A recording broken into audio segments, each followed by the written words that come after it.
100 degree centigrade ఉన్నటువంటి water కాలుతుందా బాగా, లేకపోతే 100 డిగ్రీ సెంటిగ్రేడ్ ఉన్నటువంటి స్టీమ్ బాగా కాలుతుందా? అంటే ఈ దేని యొక్క హీటు ఎక్కువ ఉంటుంది, అంటే దాని యొక్క ఇంపాక్ట్ ఏది ఎక్కువ ఉంటుంది, స్టీమ్దా వాటర్దా అనే దాని గురించి మనం ఇప్పుడు రియల్ లైఫ్ ఎగ్జాంపుల్ తోటి లేటెంట్ హీట్ ఆఫ్ ఎవాపరైజేషన్ని మనం చూద్దాం.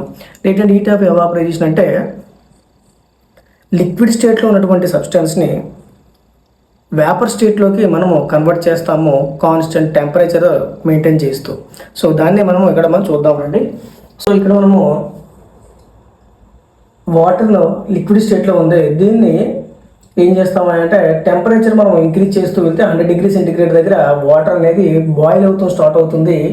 అప్పుడు ఫేస్ చేంజ్ అనేది మారుతుంది, ఫేస్ చేంజ్ అనేది స్టార్ట్ అవుతుంది, అంటే వాటర్ నుంచి స్టీమ్ కింద కన్వర్ట్ అవుతుంది. ఈ కన్వర్ట్ అయ్యే క్రమంలో మనము టెంపరేచర్ని 100 డిగ్రీ సెంటిగ్రేడ్ కాన్స్టెంట్గా మెయింటైన్ చేస్తూ ఉంటే అప్పుడు ఈ వాటర్లో ఉన్నటువంటి బాండ్స్ అనేవి బ్రేక్ అయిపోయి స్టీమ్ కింద కన్వర్ట్ అయిపోతుంది. ఈ క్రమంలో ఏంటి, మనం టెంపరేచర్ని 100 డిగ్రీ సెంటిగ్రేడ్ దగ్గర కాన్స్టెంట్గా ఉంచుతాము. సో దీన్ని లేటెంట్ హీట్ ఆఫ్ ఎవాపరైజేషన్గా చెబుతారనమాట. అయితే ఇక్కడ ఏంటంటే 540 క్యాలరీ పర్ గ్రామ్, అంటే 1 గ్రామ్ ఆఫ్ వాటర్ని మనం స్టీమ్ కింద కన్వర్ట్ చేయడానికి 540 క్యాలరీస్ ఆఫ్ ఎనర్జీని మనం ఇవ్వడం జరుగుతూ ఉంటుంది.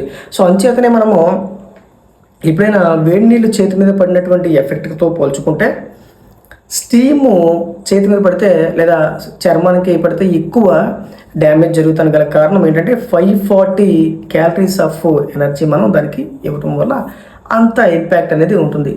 For more videos please like, share, comment and subscribe our channel. Thank you.